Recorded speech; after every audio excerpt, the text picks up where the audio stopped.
is your Pinpoint Weather 12 forecast. All right, so far we have been storm-free as far as thunder here in Rhode Island, southeastern Massachusetts. We draw our attention over the Connecticut-Rhode Island border, and specifically this one small but compact, strong thunderstorm cell. This is Route 44, Route 6, Killingly, Putnam, and it's right in here. And the reason why we're concerned with this is that as the Doppler radar looks inside of this particular thunderstorm, we're seeing some rotation, and sometimes, not all the time, but sometimes that can be a precursor of a possible tornado. There are no tornadoes, there are no tornado warnings, but we are watching this cautiously. We'll get in real close. This is tracking off to the east and northeast. So Killingly and Putnam is right in here. This is Thompson, Connecticut, Rhode Island border, Route 44, Route 6, Foster, Gloucester, Harrisville, Burrillville. Up in here would be a Douglas, Mass. This is tracking very slowly off to the east and northeast. And here's a close-up look at it. Quite a bit of lightning and some downpours. It did prompt a flash flood warning for Hartford about 45 minutes ago. And when we look at the Doppler radar, it has a number of algorithms where it can look at different things inside of a storm, and one is velocity. And while this doesn't look like much, we're seeing this little blip of red in here, and this may be an indication that there may be some modest rotation within this storm. Now this is Route 6 right in here and Route 44 to the north, so Putnam and Killingly.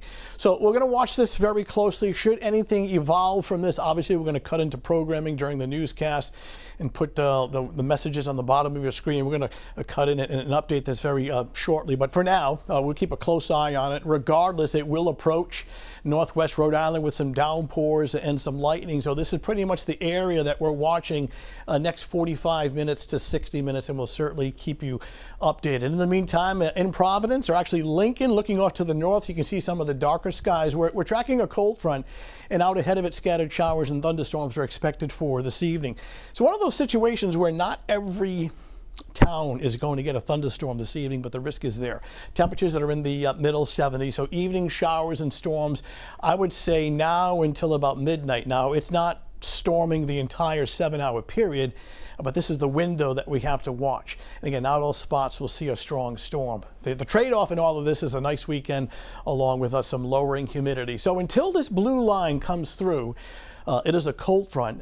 This is the spark that will set some scattered showers and thunderstorms. Once this clears the area, everything is fine much later tonight, and it sets up for some nice weather. But the front is out towards the Hudson Valley of New York, and as it approaches this evening, it'll be sort of the spark that sets off a shower or a thunderstorm in some but not all communities. Our lightning tracker, very active from northern New England, Worcester County, northeastern Connecticut, and even out towards Long Island Sound and eastern Long Island. I would say Groton, New London, and Westerly, you have the potential of getting a thunderstorm in the next half hour to 45 minutes.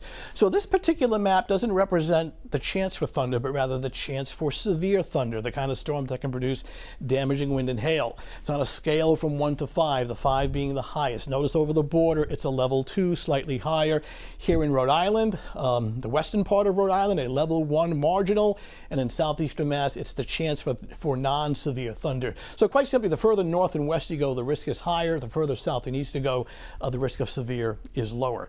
So we get in real close, and the forecast this evening and right on through the overnight through at least the midnight hour, still that potential for a passing strong shower or thunderstorm. Everything is sliding offshore by tomorrow morning with increasing sunshine and a much nicer weekend and better beach weather as well. But we'll keep an eye to the sky for this evening. The trade-off in all of this is a very nice weekend, both Saturday and Sunday, low humidity on Sunday with sunshine and temperatures in the 80s. In the short term, the northern part of the state, northwest part of the state, Foster, Gloucester, Burrillville, Putnam, Killingly, Thompson, Connecticut, that Route 395 corridor, which is just over the Connecticut-Rhode Island border, watching very closely next 60 minutes.